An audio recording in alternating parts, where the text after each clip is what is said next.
Aujourd'hui, nous allons essayer de savoir quelle est l'origine du conflit israélo-palestinien. Alors, à la fin du 19e siècle, alors que naît le nationalisme arabe, dont Théodore est précurseur, préconise la création d'un État pour le peuple juif. Les tendances politiques du mouvement considèrent que la terre d'Israël appartient de droit aux Juifs. Pour les Juifs, c'est une terre promise. Le Proche-Orient est alors placé sous la domination de l'Empire ottoman, mais l'influence européenne y est forte. Lors de la Première Guerre mondiale, l'Empire ottoman suit l'Allemagne dans le conflit.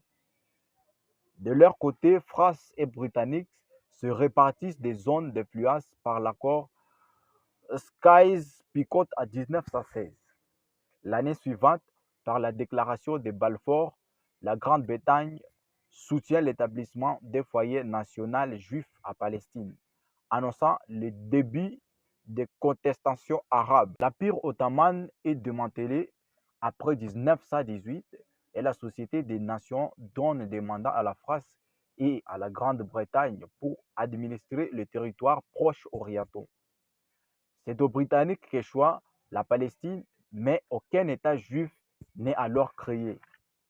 Toutefois, les violences dont sont victimes les Juifs d'Europe dans les années 1930 accentuent l'immigration vers la Palestine.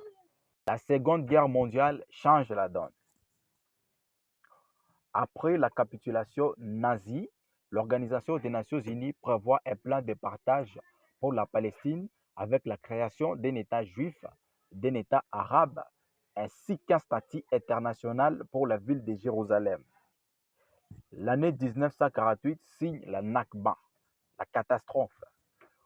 Pour le peuple palestinien, la proclamation de l'État d'Israël par David Ben-Gourion est la première guerre israélo-arabe qui contraint la Palestine à s'exiler massivement.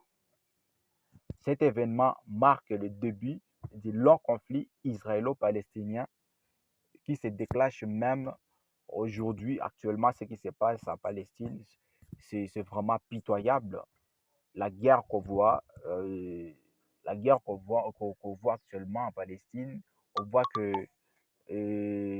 l'Israël a vraiment débordé en massacrant des victimes. Déjà quelques jours, et puis on assiste à des milliers de morts de civils innocents, des femmes, des enfants, des vieillards. En tout cas, c'est grave. Merci.